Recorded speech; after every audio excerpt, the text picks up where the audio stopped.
नमस्कार दोस्तों, जो बच्चे आज 18-19 साल की उम्र में देखते, सुनते, समझते हैं, जानते हैं जिन चीज़ों के बारे में, वो मुझे याद है जब मैं 6th क्लास में थी या 7th क्लास में, तब मैंने ये चीज़ें देखी थी। लेकिन उस समय मुझे कुछ समझ नहीं आया था कि ये सही है कि गलत है।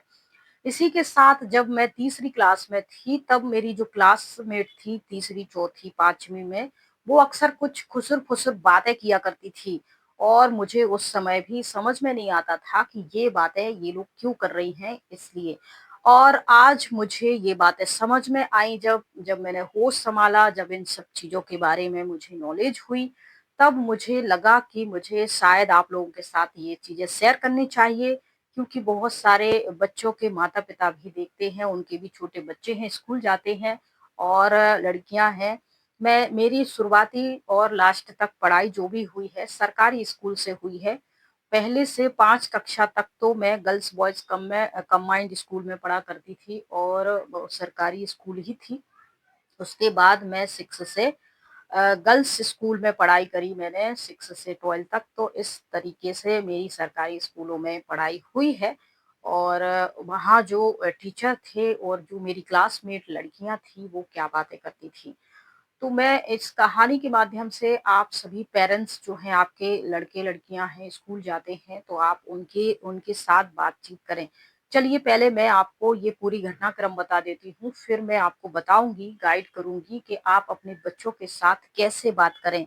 साथ ही वीडियो अगर आपको ज़रा-सी भी हेल्पफुल लगती है तो लाइक करें, लाइक के बाद उसके नीचे ऑप्शन आता है हाइप का, तो वीडियो को हाइप ज़रूर कर दें।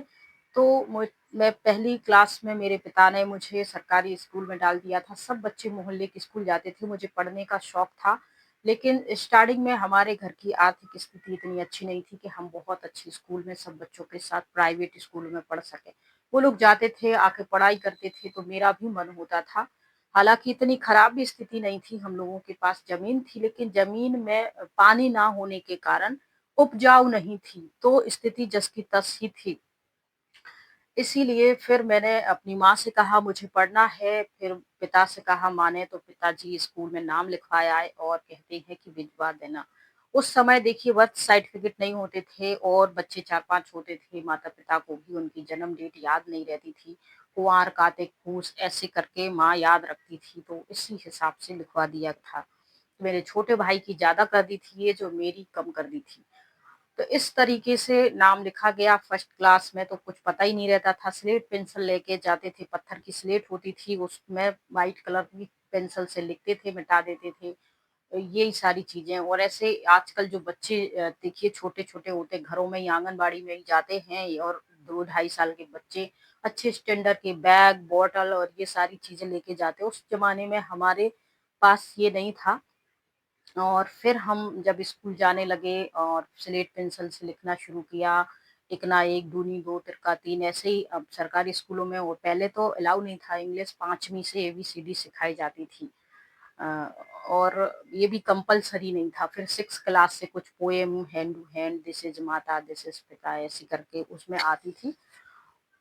पहली क्लास हो गई, ऐसे ही दूसरी हो गई, तीसरी में एग्ज़ाम हुआ था पहली बार मुझे पता था चला था कि एग्ज़ाम वग़ैरह भी होते हैं।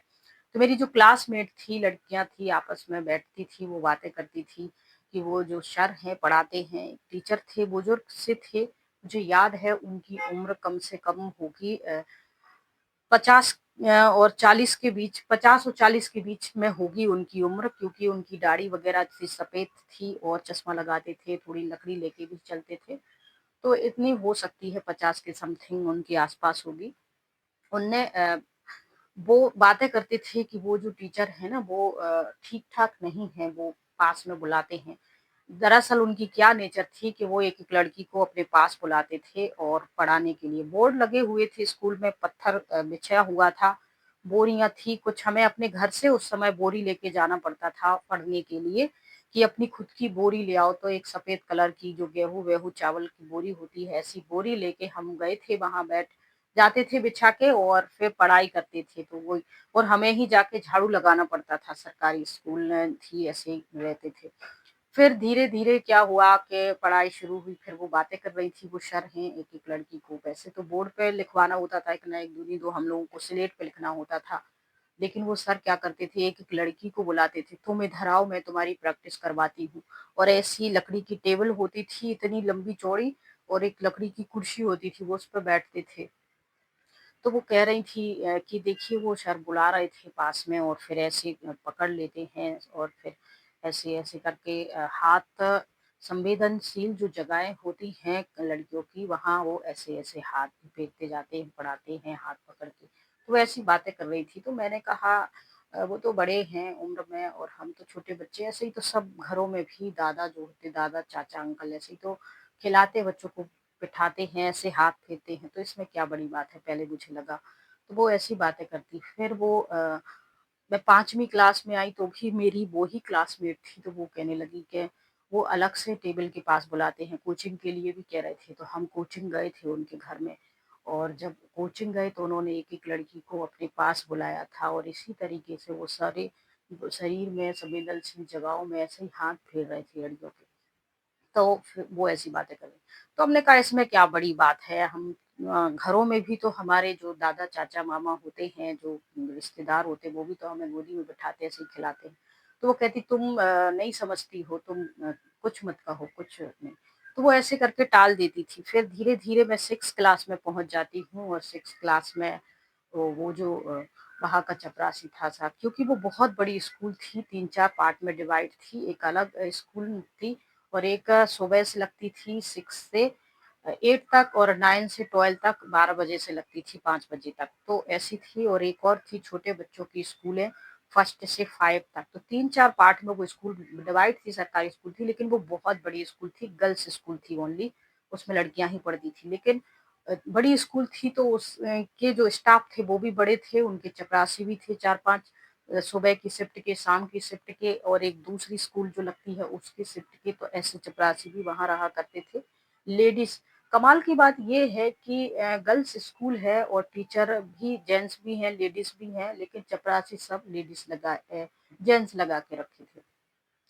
तो मैं इतना कहना चाहती हूँ कि अपना जो भी अगर गर्ल्स स्कूल है तो गर्ल्स चपरासी ही लगाने चाहिए। कुछ हाँ, भारी भरकम काम है, बाहर जाना है, साइन वाइन करवाना है, कहीं लेके जाना है तो 1-2 ठीक है, लेकिन उसमें पूरे जेंट्स ही थे। तो वो क्या करते थे 6, 7 क्लास, 8 क्लास की लड़कियाँ इतनी पहले समझदार नहीं होती, घरों में भी दरअसल साधारण घरों की लड़के-लड़कियाँ ही सरकारी स्कूलों में पढ़ाई करते हैं, क्योंकि उनके पास इतना पैसा नहीं होता है कि वो प्राइवेट स्कूल में पढ़ सकें। तो माता-पिता जो होते हैं सुबह उठते हैं और अपने काम धंधे से लग जाते हैं, खाने-पीने की जुगाड़ में बच्चे स्कूल चले जाते हैं थैला लेके और वहाँ पढ़ाई-वढ़ाई करते हैं और फिर आते हैं तो शाम को खाना बच्चे आते खेलने लगते बस्ता रख के और माँ-बाप हैं अपने आते खाना-पीना बनाते, खाते, थोड़ी बातें करते, सो जाते, कभी लाइट है, नहीं है, मोबाइल वगैरह भी नहीं होते हैं। तो इतने साधारण आजकल तो सब मज़दूरों के पास भी एंड्रॉयड मोबाइल होते हैं और उनके पास रिचार्ज भी होता है, वो चीज़ें देख लेते हैं। लेकिन उस समय जब मैं पढ़ा करती थी, अपनी बात कर रही हूँ, लेकिन आज भी बहुत से माता-पिता अपने बच्चों को वक़्त नहीं देते, समझाते नहीं हैं। तो मैंने देखा कि वो जो चपरासी था, ₹1 देता लड़कियों को, ₹2 देता और कहता जाओ फुल्की खा लेना। तो ऐसे देता जब छुट्टी होती, सारी लड़कियाँ आती तो हमारा स्टोर रूम भी था, उनमें कुछ रखे भी थे रस्सी वग़ैरह बैट बल्ला, बैडमिंटन ऐसी बहुत सारी खेलने की चीज़ें रखी थी। तो वो जो चपरासी था ले जाता था, कहता चलो मैं तुम्हारे लिए फुटबॉल दूँगा, चलो रस्सी दूँगा कूदने के लिए, तो कुछ लड़कियाँ चली जाती थी। मेरा क्या था मैं देखती रहती थी, ज़्यादा मेरा फ्रेंड सर्कल नहीं था, ग्रुप में जाना, ये सब करना। मुझे शुरू से ही कुछ ना कुछ क्रिएटिव करने का ऐसे नहीं थी हुई कि चलो 8-10 लोग इधर चले गए तो उनके पीछे-पीछे चले गए, इधर चले गए, ये वो सब चीज़ें। ये नहीं था, हम ज़्यादातर अकेले रहते थे और सबको देखते सुनते थे, कोई ऐसे बुलाता था, कोई कुछ देता था या तो ये तो मैं उनके लिए सिर ही हिला के मना कर देती थी। टीचर से भी ज़्यादा ऐसे संकोच बहुत रहता था तो नहीं। लेकिन वो लड़कियाँ जाती थी मुझसे कहती थी चलो कुछ अपन खिलौने लेके आते, रस्सियाँ लेके आते ये तो। मैं मना कर देती थी लेकिन एक बार मैं गई तो वो वहाँ सफाई कर रहा था, एक मोटा-सा था चपरासी और वो लड़कियों से कहता मुझसे कहता लो ₹2 चाहिए फुल्की खाने के लिए? हमने कहा नहीं, हम नहीं खाते। क्योंकि हम ऐसे रोज़-रोज़ पैसे नहीं ले आते थे, बाहर का खाना ये सब तो पता ही नहीं था पहले से, तो इतनी ज़्यादा लालच भी नहीं थी खाने की। तो उन दूसरी लड़कियों को देता, फिर कहता उस कमरे में चलो, उस कमरे में चलो, तो वो चली जाती थी उसके पीछे। तो एक दिन मैं भी चली गई, मैंने दरवाज़े से ही झाँक के देखा तो उनको दे रहा था, ये दूरों पे रख लो, ऐसे-ऐसे करके नज़दीक आता है और ऐसे-ऐसे करके हाथ फेरने लगता है। फिर वो लड़कियाँ जो हैं वहाँ से उनको अजीब-सा लगता है। देखिए समझ भले नहीं होती है लेकिन फीलिंग हर ऐज में थोड़ी-थोड़ी 3-4 साल की ऐज में बैड फीलिंग, गुड फीलिंग यानी अच्छा-सा नहीं लग रहा है, बुरा सा नहीं लग रहा है, कुछ अजीब लग रहा है, ये कुछ ठीक नहीं है। हम उन चीज़ों को कह नहीं पाते, एक्सप्रेस नहीं कर पाते हैं लेकिन महसूस जो महसूस करने की जो एनर्जी होती है वो मुझे लगता है कि 3-4 साल की एज में आने लगती है, चाहे वो गर्ल्स हो, चाहे बॉयज़ हो। अगर कोई उनको उनसे बड़ा एज का है और उनको किसी गलत तरीके से टच करने की कोशिश कर रहा है या उसके मन में कुछ पाप छुपा हुआ है, तो वो जो छोटा बच्चा भी होगा ना, वो भी उन चीज़ों का विरोध करेगा, ऐसे हाथ हटाएगा और कुछ नर्वसनेस सी फ़ील करेगा। लेकिन वो अपने से बड़ों या माता-पिता को ऐसे कुछ बता नहीं पाएगा कि वो क्या है चीज़ें।